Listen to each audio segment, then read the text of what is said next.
পানি আমাদের জীবনের এক অপরিহার্য উপাদান। শরীরকে হাইড্রেটেড রাখে, হজম সহজ করে এবং সুস্থতা বজায় রাখে। কিন্তু সবসময় খাবারের সঙ্গে পানি পান করা ভালো নয়। কিছু খাবারের সঙ্গে পানি খেলে হজম বাধাগ্রস্ত হতে পারে, পেট ফেঁপে যেতে পারে, গ্যাস বা অস্বস্তি দেখা দিতে পারে।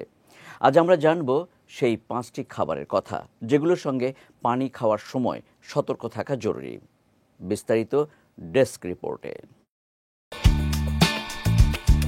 শরীরের সুস্থতা বজায় রাখতে পানি অপরিহার্য, এ নিয়ে কোনো সন্দেহ নেই।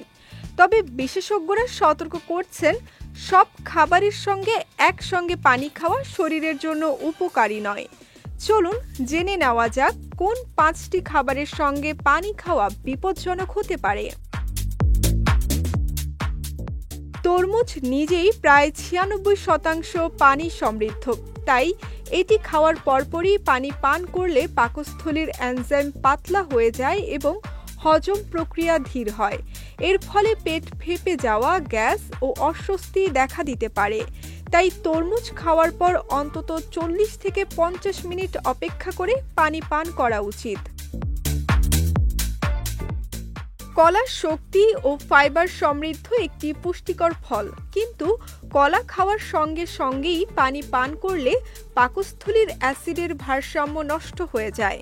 এতে হজম ধীর হয়, বুক ভারী লাগে, এমনকি বমি ভাবও হতে পারে। এজন্য কলা খাওয়ার অন্তত 30 মিনিট পর পানি পান করুন।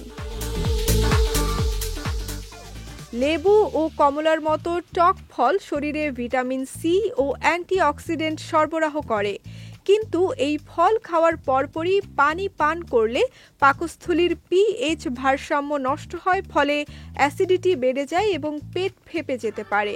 তাই সাইট্রাস জাতীয় ফল খাওয়ার অন্তত 30 মিনিট পর পানি পান করুন। চীনাবাদাম বা অন্য বাদাম প্রোটিন ও ফ্যাটে ভরপুর, তবে বাদাম খাওয়ার পরপরই পানি পান করলে হজম ধীর হয় এবং বদহজম বা ভারী ভাব সৃষ্টি হতে পারে। শিশুদের ক্ষেত্রে এটি পেট ব্যথা ও গ্যাসের কারণ হতে পারে। বাদাম খাওয়ার অন্তত 20 থেকে 30 মিনিট পর পানি পান করা উচিত। দুধ আমাদের খাদ্য তালিকার অন্যতম গুরুত্বপূর্ণ উপাদান, কিন্তু দুধ খাওয়ার পরপরই পানি পান করলে পাকস্থলীর এনজাইম ও অ্যাসিড পাতলা হয়ে যায়, ফলে দুধের প্রোটিন হজম হতে সময় লাগে।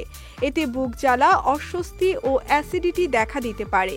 দুধ খাওয়ার 30 মিনিট থেকে 1 ঘন্টা পর পানি পান করা নিরাপদ।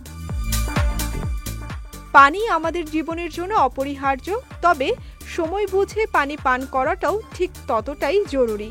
কিছু খাবারের সঙ্গে একসঙ্গে পানি খাওয়া যেমন হজমের ক্ষতি করতে পারে, তেমনি সামান্য সময়ের ব্যবধানেই তা শরীরের জন্য উপকারী হতে পারে।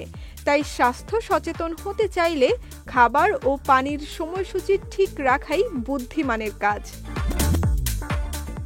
বিজয় টিভি নিউজ ডেস্ক।